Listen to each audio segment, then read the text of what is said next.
Бебето старо само неколку дена што беше заглавено со своите родители во Харков, каде во моментов се водат најголемите борби, тргна на пат за дома. Мајката за Телма потврди дека се приклучиле на конвојот што треба да ги изнесе од Украина.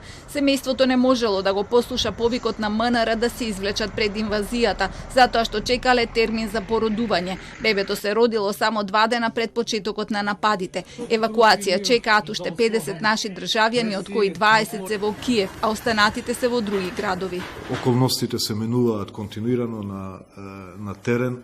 Нашите очекувања се дека ќе се влошат околностите уште повеќе, меѓутоа мораме во такви околности да најдеме начини да ги евакуираме нашите граѓани, и тоа е наш прв и најважен приоритет, секој од нив да го извлечеме, меѓутоа да го извлечеме безбедно.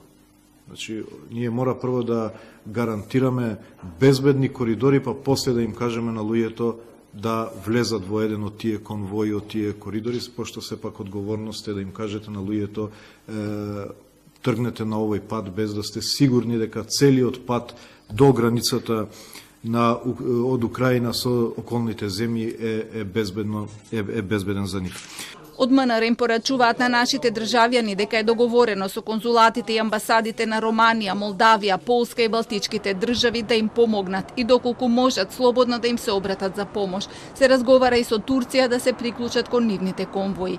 На границата со Полска пак украинските власти не дозволуваат државата да ја напуштат македонски камиони кои превезуваат руска стока. На двајцата возачи кои се затекнале на границата во моментот кога почнала војната, им е дозволено да се вратат дома, но без возилата. Османи комуницирал со својот украински колега, се обидел да ги извлече и нашиот амбасадор во Варшава, но не успеал. Тврди дека возачите се на безбедно и се наоѓаат во своите камиони. За сега нема повици од наши граѓани кои се наоѓаат во Русија, а кои МНР ги повика да се вратат во земјава. Во Руската Федерација имаме наши граѓани, имаме студенти, имаме луѓе кои што се занимаваат со бизнис, луѓе кои што по различни основи се таму.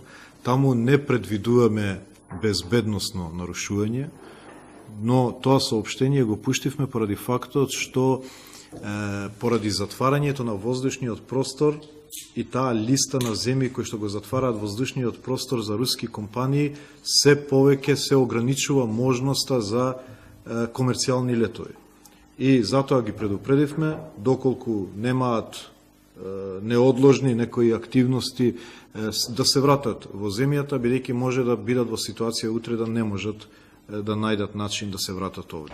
Нашите државјани во Русија немаат кому да се обратат за помош затоа што во моментов немаме амбасадор таму. Испраќањето на новиот амбасадор кој требаше да замине за Москва на 15 март е одложено поради ставот на државата кон ситуацијата со Украина.